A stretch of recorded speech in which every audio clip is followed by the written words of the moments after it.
All right, dudes, welcome back. Welcome back. Sober Jake America here. No worries, no karaoke singing tonight, my friends. But tomorrow, my Savage 22 arrives at the FFL. So I thought we'd take a look at the Leupold that I got for it. It's the Freedom 3 by 9 by 40 with the Rimfire reticle. Scott recommended it. Larry got one too. Says he likes it. Says the turrets are a little mushy, but it's capped, so he said it and forget it. So it's not the end of the world. So I thought we'd take a lock at it. I mean, I did order a few parts. I didn't go crazy. You know, I got a Savage. I got a 10 rounder. I didn't know they sold 20, so I may get a 20 as well. I believe it comes with a little tiny 5 rounder. So I may pick up a 20, have a 10, and a 5, I guess, whatever. As far as being able to run one of my bipods, it has the sling. Is that what you call that little nub? So I bought a Caldwell adapter so I could use my standard pick-based bipod, just pull it off. I got a few. So I got the adapter from Caldwell. I picked up, I don't know, some basic medium height Vortex rings. I didn't want to go crazy, you know. These are like $39. This is like 25 bucks. This was like 15, 20 bucks with shipping. I did get a Hawkeye cheek riser in ODG. Scott said that this, if you don't use a riser, it's going to be impossible to use it. It's really low apparently. So I found this. It's Kydex. Good reviews. So I figured I'd snag it. We'll have a little cheek riser vibe going on. I still got all the CCI I bought for the TX22. We'll run it. It's different. You know, we got Target, Varmint, and some Thunderbolt. 1260 frame per second. 1235 on the Target. I got two things of Stingers, which are 1640, I believe. I don't know what the Thunderbolt is. High velocity. So there's a lot. I've been asking around in some groups, what's the best ammo for that purpose for a 22 rifle? One guy said go with the standard shit that's really slow. See, this is 1017, so it might run this better than it runs the faster shit. So I guess we'll find out. Yeah. So let's move that over to the side for now. I think it shows up tomorrow. FedEx update said so. I did pick up, I saw some dude in one of the groups. He painted his gun with this. This is another can of Montana Black.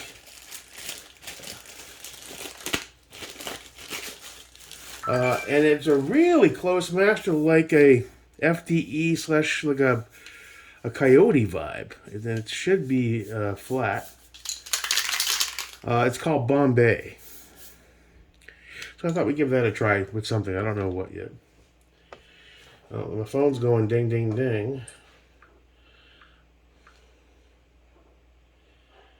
What'd he get?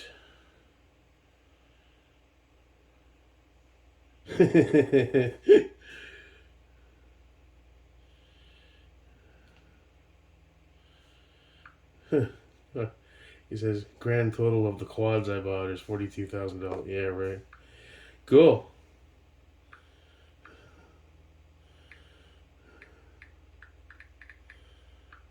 All right, cool, man. So, I waited for Larry to check his out because he checked his out. I wasn't sure. I mean, Scott recommended it, so I knew it, and it's Leupold. I believe the Freedom line is their bottom tier line, obviously, given the price point of $299. The Savage itself is not, it wasn't an expensive gun. On KY Gunco, it was marked down to $259 from $299. I mean, we're not talking high dollar stuff here. So I thought this is about as high as you want to go for that. I could have gone with like a Vortex for like $150 or something, but trying to buy a little better because I have a feeling I'm going to be doing a lot more shooting in 22 than I will be in the rest of my shit. So let's check it out. Big box. It says the VX Freedom 3 to 9 by 40 matte. This is the Rimfire reticle, which I thought made sense. What is that? 1 MOA? Is that what it says? Rimfire MOA. So, let's go ahead. How does this open? Is this taped at all? No. So we just. Okay, Okay, nothing fancy. Oh, I love the matte black. It doesn't have a shine to it. That's cool. So it's really light, which I'd expect it to be. The turrets, not the turrets, the 3 to 9. It's okay. A little resistance. It's not too hard to turn.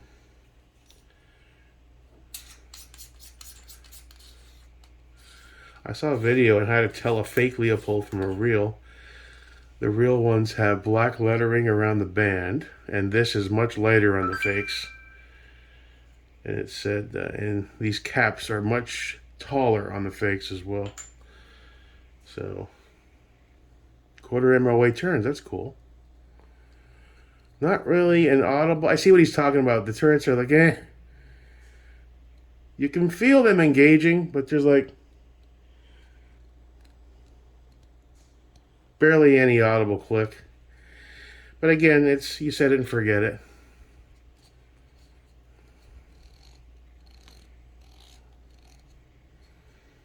Okay. Well, once we get that dialed in, we're not going to be tweaking it too much.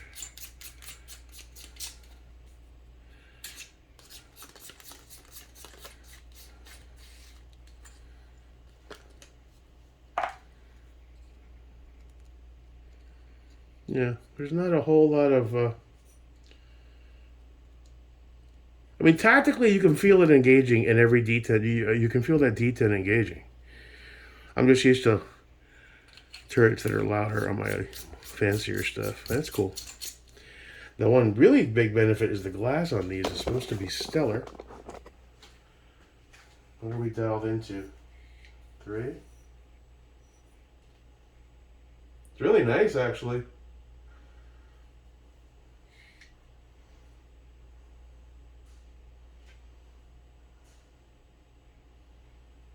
So there is a bit of blur at 9, given the power lapse and the distance I'm looking at.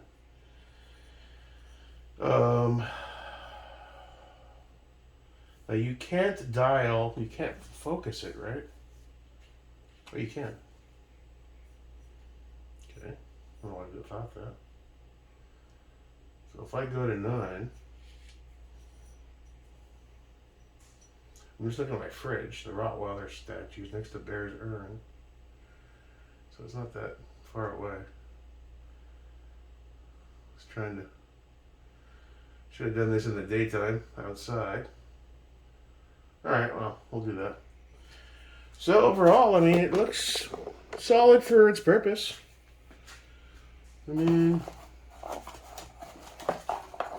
a little pamphlet of info. Leupold sticker.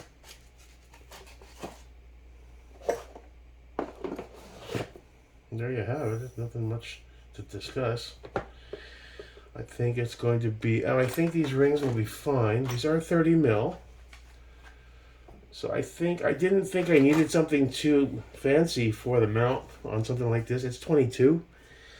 So there's going to be virtually no recoil at all. So we'll set that up when we get the gun.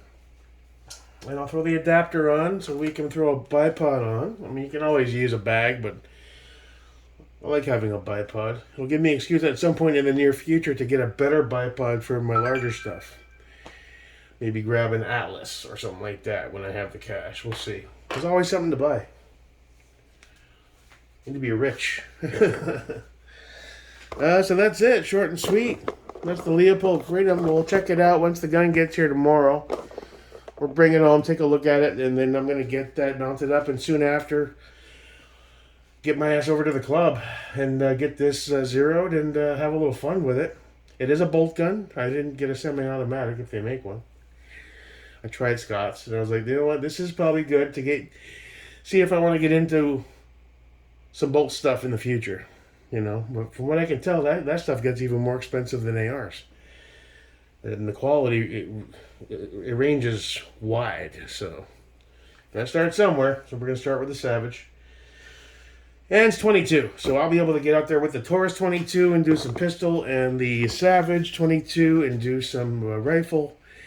and scratch that itch when I want to shoot and I don't want to go through a bunch of 223, 556, or 308 that day as I'm building up my ammo stores. So I think that's a good move. And see you tomorrow once I go get the gun. Still no word on my can. Day 257, 258. I called the Volusia Top Gun. I spoke to a lady. She called me back, and she said it's probably going to be another couple of months, she says. I was like, okay. I'm seeing all over the place. Guys are getting theirs back in 110 days, and there's guys that have been waiting 350.